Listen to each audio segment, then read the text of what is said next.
So welcome back, everybody. We have another update from one of our sponsors, this time Vicom Infinity. A longtime friend of ZVM in the workshop, Len Santalucia, will be sharing along with a number of his team. So Len, I'll turn it over to you. Thank you very much, Bill. And folks, thank you very much for sitting in and listening to our session for the next 30 minutes. We have a lot of ground to cover, so I'm going to get right to it. We have a speaker panel. Each person on the panel has about 5 minutes to cover their topic. Vicom Infinity will be, Alex Kim and Vinny Turon will be discussing the Viva solution, Vicom Infinity voice assistant. PrivateKey will be next, and you heard Pat speak there just a minute, Pat Kelly. Extreme Data will follow, and Jay Desai, one of the co-founders of Extreme Data, will speak on the charts as I drive them.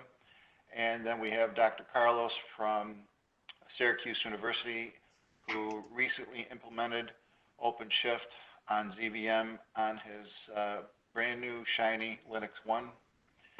And Bill Bittner and his team helped with that. And so did Felipe Miranda and Roberto Calderon from the IBM Red Hat team. So without further ado, I'm going to go right to it so we can cover as much ground as possible in the next 30 minutes. Alex and Vinny, I brought up your charts. Go right ahead. Thank you, Len. Hi, this is Alex Kim from Vicom Infinity. Can you hear me okay? Yes. Thank you. So some of you might have seen this chart already. If you already seen, apologize. In 5 minutes, we're going to just talk about Vicom Infinity Voice Assistant. It's like an Alexa Echo or Google Home. The key difference is we want to make your conversation secure from the time it arrives to the microphone until it gets out to the speaker. So it started with all, thinking of fun, working with a summer intern 3 years ago, and we just connected to Raspberry Pi, to APIs on Z, and connected to Zoe, and we try to connect with the ZVM, Z Pro, and all other fun API interfaces. Basically, in the enterprise space, when and if voice user interface become more used, then we want to provide a solution for them to be able to securely use the voice user interface. Second chart, please.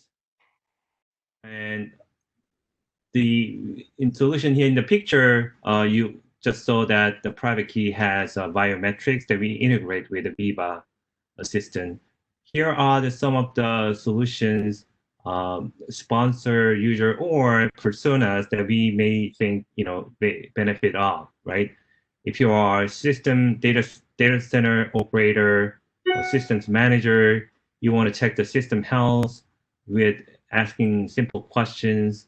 This is very trimmed down version of very dumbed down version of questions, right? CPU utilization. You can check it from monitoring tool, but let's say if you're not a technical person, just a manager, but you want to understand system health, and you don't want to bother system programmers because they are really heads down to solve a lot of issues at the time. Maybe market's going crazy and they want to make sure the system is okay. You can ask Viva to answer those questions or send the charts to it, to your phone, your email. If you are a medical practitioner, like a doctor or nurse, you want to ask Viva to send your chart or answer some of the medical questions. You want to make sure you have the authority to get the answer. And we use HyperProtect virtual services, a virtual server, and crypto services, and PrivateKey to authenticate those requests and make sure the person who gets the answer has a right to do it. I think we want to show some demos later, but maybe next time when we can add more features with the VM APIs. You can do that. Vinny, any comments or any add-ons to highlight what we offer here, please? No, this is good. Right. I don't have anything to add. so it is getting more popular. I'm sure you have one or two Alexa, wandering around your house from last Christmas or 2 years ago. But voice user interfaces are getting more and more popular, and the market growth of the voice user interface is among us. And so this year, 2020 alone, about 25% of Americans over 18, which is grown-ups basically, own some type of smart speakers. 1/4 of grown-ups in America has smart speakers. That's a big number, and it's growing. It has grown 3% more than last year, and the generations that growing up with those, as you can see from touch smartphones and touchpad iPads, they're going to be so used to using those interface, and coming into the workplace, they want to probably use it too. So we want to provide highly secure, encrypted device and controlled, security controlled with the HyperProtect crypto services to save the operational key into Crypto Express card to secure your voice conversations. Thank you for your time and hope you enjoy the workshop. Alex and Vinny, thank you very much. As you might have guessed, we chose TJ as the word to communicate because of Thomas J. Watson Sr. So this is in memoriam to our founding father at IBM. Next, we'd like to go to PrivateKey. PrivateKey is an integral part of the Viva solution. Pat, can I turn it over to you, please? Yeah, you sure can. Thanks, Len, and thanks for everyone for being on the call. Yeah, and this was almost an extension of the discussion that Alex just led. So, PrivateKey is a solution. We're a young company. We were launched in 2017 to solve a problem that we all experience in our own lives. The hassle of authenticating yourself to your bank or cable provider or health insurer when you need to conduct some kind of a transaction where there might be a purchase, a transfer, some kind of change of service that might just be looking for support. Like take a wire transfer, for example. My bank won't authorize me to send a wire unless I appear in person at the branch. So that becomes a complicated, frustrating, and sort of time-consuming process and experience that can be improved through the technology and the use of the mobile devices that we have, and that's really the founding premise of PrivateKey. And that's really why we launched PrivateKey, because the current method of using passwords, one-time passcodes, hardware tokens, knowledge-based challenge questions are all unpleasant, expose vulnerabilities, aren't very flexible, and leave us with customer experiences that no one would really call sort of exceptional. And we think that PrivateKey is at least a step in the direction of changing that paradigm that security must be inconvenient. Next slide, Len. So as you've heard a little bit from Alex, we met Alex a couple years ago at the Voice Summit in Newark, New Jersey, 2 years ago when Alex stopped by our booth. And he said he was looking for an authentication solution for this highly secure on-prem voice assistant that he was developing using IBM tools like Watson. And he had recognized that for his assistant to be useful, he would need some form of strong but convenient multi-factor authentication in order to ensure that the speaker had authorization to access whatever kind of mission critical data or system that they were trying to reach through the Viva solution. And it's funny because we had actually come to the event to meet exactly someone like Alex, because it was early in our company journey, but we had this idea that PrivateKey could be an excellent way to solve the identity assurance problem with voice interfaces where, if you want to interact with high value, high risk systems, you need more than just like a spoken pen like you might find on a Alexa. So we started working together, and then the next summer, which was last summer in July 2019, PrivateKey and Vicom returned to the event and co-presented our now combined solution. And we highlighted two use cases. One was financial services, and one was for our imagination of what a smart hospital room in the future might look like.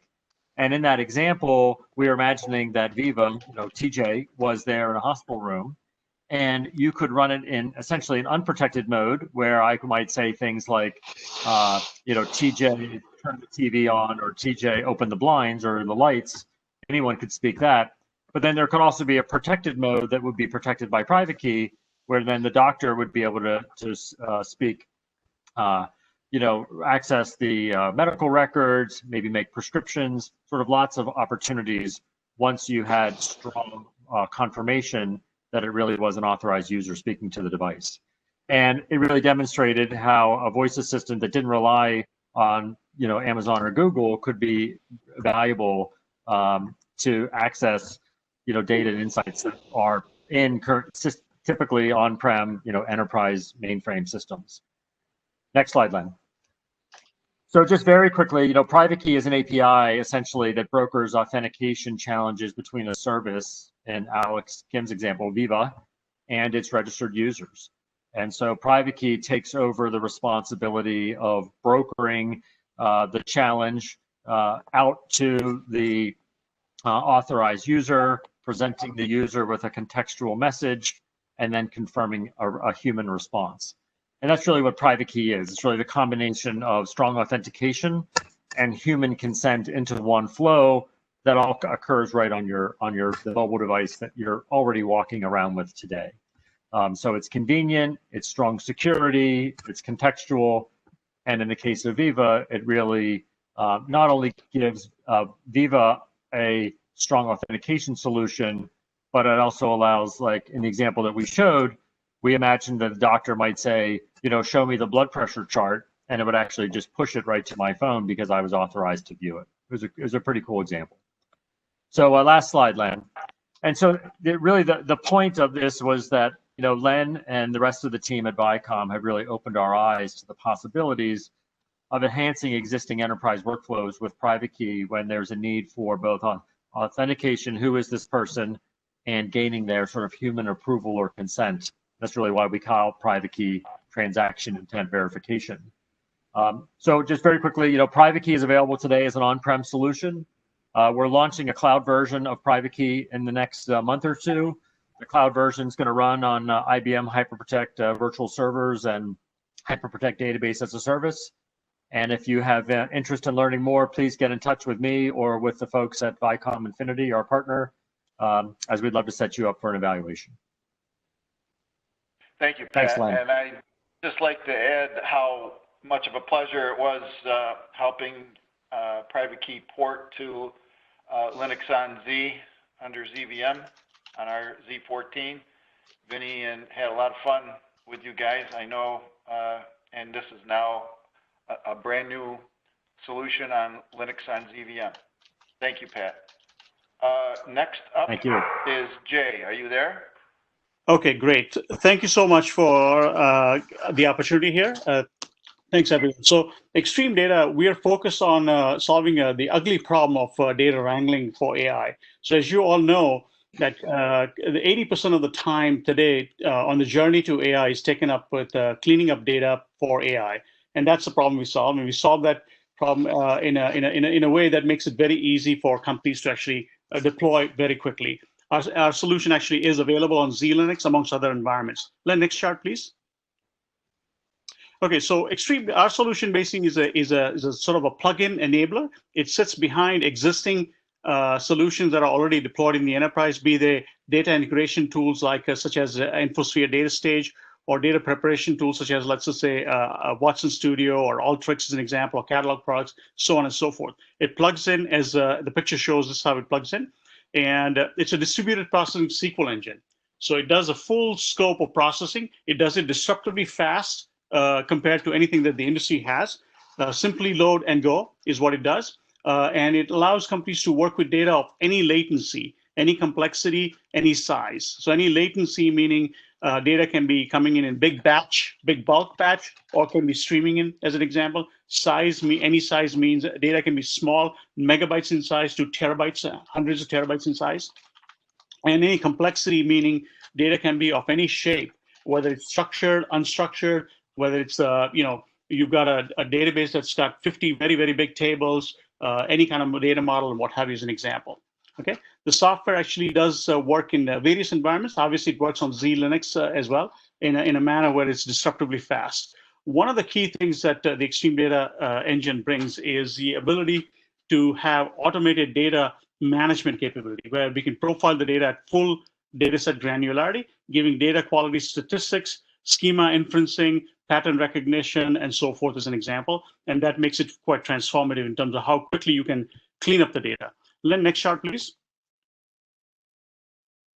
So this picture very simply shows that if you use a traditional data integration, data preparation technology, Extreme Data plugs in underneath it and can do the heavy lifting. So in our picture, basically, the first thing that a user can do is profile data and discover data, and do that at full dataset granularity. And the issue with full is simply that when you work with samples, you don't get the full features, full metadata of the data that you're working with, and it causes iterations, and that's the whole wrangling problem. So what we do is we allow companies to work with full dataset granularity for profiling, discovery, cleansing, transformation, integration, so on and so forth. And it works disruptively fast. So users can essentially go through the entire life cycle of cleaning data in one shot, as opposed to having to go through iterations, if you like. The byproduct of this basically is enormous amounts of metadata that is computed that can be captured into metadata stores, data catalogs, and what have you. So from a fundamental standpoint, it accelerates the information architecture, the development of that architecture for AI and so forth. It empowers developers to essentially work with large data sets, build up very resilient pipelines, clean up data a lot faster.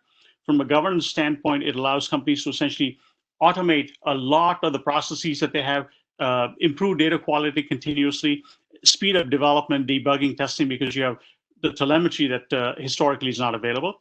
And then it sort of starts that whole AI automation flywheel, giving information metadata, if you like, that kind of allows companies to simplify validation, reconciliation, if you like, with deep audit trails. Next chart, please. So the next chart actually is going to show you the map model. So for every column in the flow that's being processed, so let's just say you have 5 data sets. Each data set has 50 columns as an example. For every column when we profile, while you're processing, we're computing detailed statistics that basically computes all of the metadata that is needed for cleansing purposes as an example. So we compute all of this statistics that are shown in the profile summary table. Then for each column, we'll compute all the patterns associated with it, all the common values associated with it, least common values, and rank values as an example. So what you have is the ability to, the developers have the ability to essentially very quickly sort of kind of look at the data in a normalized fashion to start to apply cleansing rules, transformation rules, and what have you, at full dataset granularity. They're not dependent on, spreadsheet specifications to be transferred and so on and so forth. And this can be done in line. So the metadata is exposed while the data is being processed as an example. So imagine, for example, you have social security number and you have 65 different patterns as an example. Every one of the 65 patterns is identified, and the developer can then apply rules on it to transform it to one standard format as an example. So this is the metadata that's computed as part of the overall process. And I'll end with the one use case as an example that'll be very, very relevant here. So for example, in many regulated industries, banking, financial services, health and life sciences, telecom, so forth as an example, there is an enormous sort of regulatory compliance burden, audit burden as an example. And so the picture basically shows current processing pipelines where there might be sources coming in, a complex set of pipelines that output data, and the data sort of it goes into data stores, and you generate reports that are presented to compliance authorities, if you like, as an example.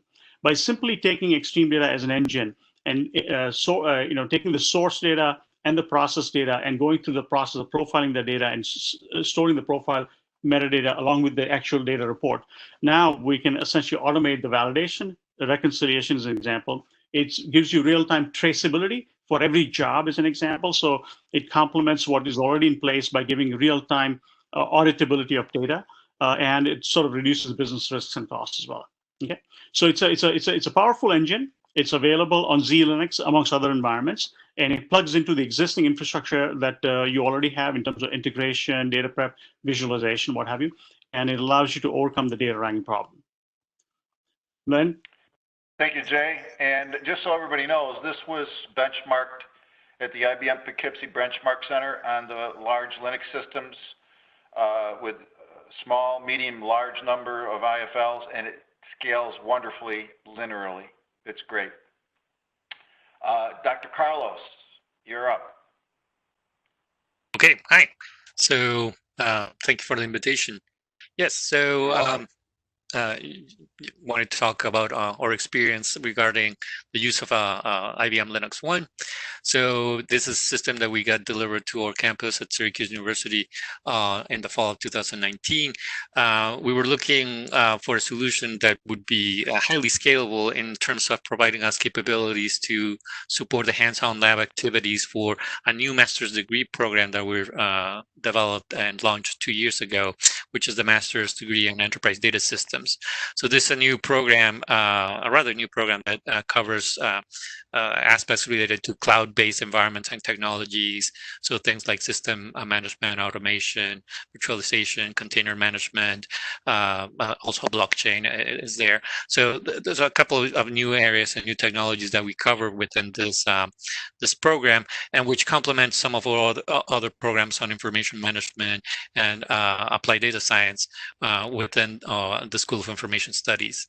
So so we got a lot of input on what sort of lab activities and content we should have on this program from different companies that we have collaboration with, and we decided on the LinuxONE as a solution to quickly provide the capabilities we needed, especially as we move on forward and supporting online students within this new program.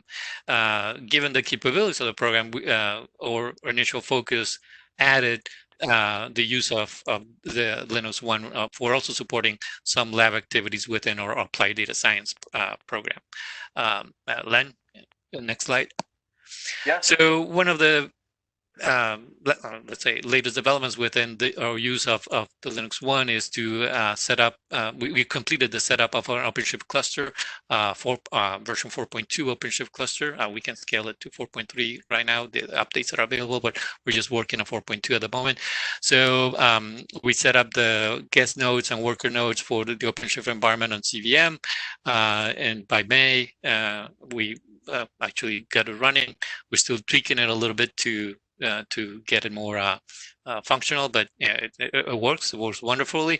So now we have this OpenShift environment at our disposal, and we're starting to plan some educational activities and manage some production workloads, productions in terms of academic workloads for some of our data science courses within that environment.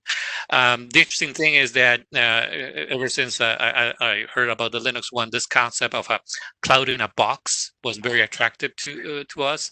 So now we have OpenShift on it. We have NAT DNS, HA proxy, a couple of LPARs running Ubuntu, one of which I plan to use for deploying OpenStack on it. But all of this is contained, so all the networking traffic between these elements is run via hypersocket, so it doesn't touch the university's network and doesn't get affected by university's security policies, which are sometimes rather restrictive when we're trying to develop new stuff, new content on our campus. So we can contain all of this and provide our students a very nice, very scalable environment to explore, to do the lab activities and explore new technologies related to cloud and enterprise systems. So overall, our experience has been so far very positive with the system, and we are looking forward to deploying the IBM Cloud Pak for Data when it becomes available for LinuxONE, and probably a couple of other Cloud Paks as they become available. So yeah, that those are my comments. Thank you very much, Dr. Carlos. We are all very proud of you. Just so everybody knows, Dr. Carlos never had his hands ever on a mainframe or ZVM, and he did a stellar job working along with the teams, putting this system up, and now it looks great.